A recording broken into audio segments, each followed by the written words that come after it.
Hello my good people, welcome back to my channel. My name is Bombeleni Baloi.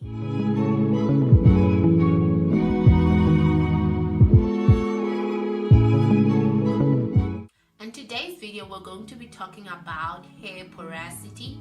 So we'll have a theoretical understanding of what hair porosity is, as well as do the 3-method testing of what our hair porosity is. Also highlight the common characteristics of the different hair porosity types. Hair porosity is genetic, but like everything else, it can be affected by whatever we do with our hair, the treatment that we use on our hair, whatever we might expose our hair to, that actually changes our porosity, and then you will need to take care of your hair differently than you did before. So you might ask yourself, why are we talking about hair porosity? So like everything else, hair porosity is the foundation and the basis of understanding what the needs of your hair are, how to well take care of it, and also how to yield the best results with each product that you use. So with different porosities, you're not gonna get the same result when you're using certain things. You need to do different techniques in terms of like for example hydration. You need to take a different method in comparison to someone who has lower porosity, because your needs are different. So just to start it off, we're going to do a definition. So the dictionary definition of porosity is more weighted on geology, and you will see that when you Google search for the word porosity without putting the word hair in front of it, you will get more of the geology side. They will be explaining a lot about soil and rocks.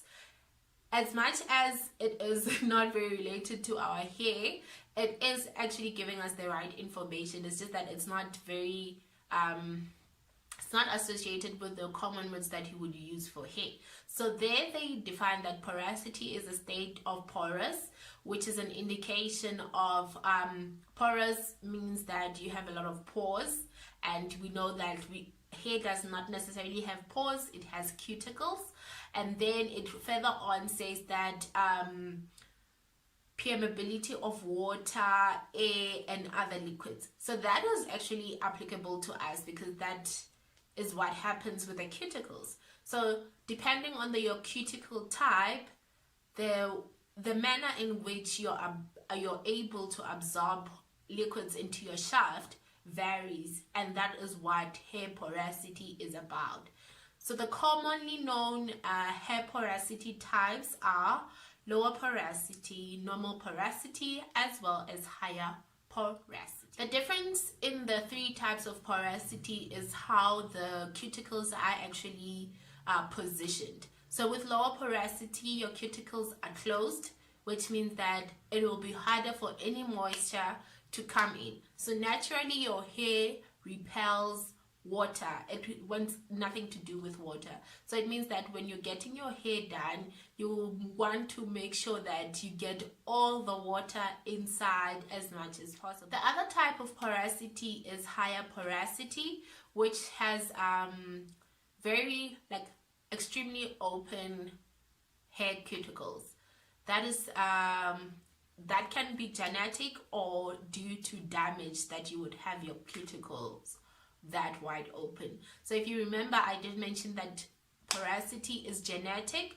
So you can be born with lower porosity hair, and if you apply things such as like color, heat, that can actually damage your hair to cause your cuticles to be very open. When it comes to product use between the 2 extremes, is that with lower porosity you're likely to use lesser products, and you will have a lot of buildup. So to avoid buildup, you will use lower products more than anything, because the more you have product in your lower porosity hair, it actually brings it down, and it's so dull and it's not very nice. And then when you have your higher porosity, because your hair absorbs product like sponge, you end up using a lot of product, which means that when you do your conditionings and your protein treatments, you have to go and use as much as you possibly can, because anytime you don't use enough product, you will have issues with your hair. It will become very frizzy, and that's the kind of thing that you're trying to avoid with your hair. So just to be clear, all hair porosity types can actually suffer from hydration or moisture retention, and that will be based on the fact that you, as the caretaker of the hair, are not doing the right, you're not doing the right thing to retain that moisture. You are being quick in the process. You are skipping certain steps. For instance, if you have low porosity, stay away from high protein treatments. That is not good for your hair. And the opposite applies for higher porosity. It requires a lot of those kind of things, like your creams, your oils. It requires that nourishment. It loves to be loved. So that is the kind of things you want to do to your hair. So you want to feed it well and get the best possible outcome. So right now we're gonna go into testing our hair porosity type. And can I be clear on this one? Please do not rely on one method of testing. And the reason why I say that is, like any other test you've ever done, you cannot come up to a conclusive decision on something if you have just done one test. So I would advise that you do as many as possible tests as you can possibly find here, as well as on the net, and all other indicators that you might have noticed with your hair. Please, please, please, I beg of you. So for this video, I did 3 tests that help in determining what your porosity type is. Unfortunately, it will not be what you expect. I thought my hair was like low porosity, guys. I was so happy. But the reason why I thought that is because when I initially did the test, I was using, my hair was not clean.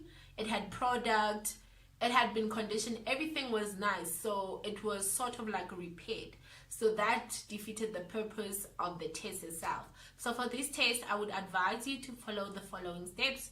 You must wash your hair like clean. If you have buildup, make sure that you get rid of that with your clarifying shampoo or whatever shampoo that you actually use, to make sure that you get rid of all the dirt in your hair. Number 2, please do not condition your hair. I know you might be having heart palpitations about this, but please don't condition your hair for this specific test. And then do not towel dry your hair. Personally, I don't towel dry my hair. I don't use a hair dryer. I air dry my hair. So you can do that. Please, please, please. So you can just put the towel on your shoulders just so that the water doesn't drip all over you and you're walking around and you're just a whole lot of waterfall. So you can do that, and then add any product to your hair. So your hair must be like clean. So this is to eliminate any foreign objects into the test, as they would say in science. Because the hair is dry, you will need to gently work through your hair and find a suitable strand or 2. Use a pair of scissors to cut it and submerge it in the room temperature water. Low porosity hair will float at the top. Normal porosity hair will float in the middle, and high porosity hair will instantly move to the base of the glass. For a more conclusive result, leave the hair strand in the water for 10 to 15 minutes.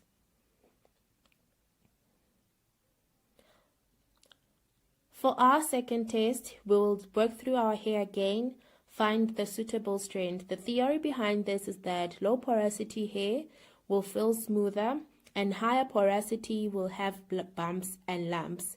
For an optimum result, move your finger from the tip of the hair towards your scalp.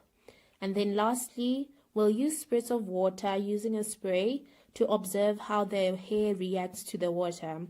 Low porosity hair will form beads at the top, while high porosity hair will absorb the water at a quicker rate. Thank you very much for tuning into my channel and watching my videos. I'll be coming to you very soon to help us learn more about our hair and the best way to take care of our hair. Please don't forget to like, comment and subscribe. Please don't be shy to share my videos on your various social media platforms and also tag me. I really appreciate it. Until next time, ciao.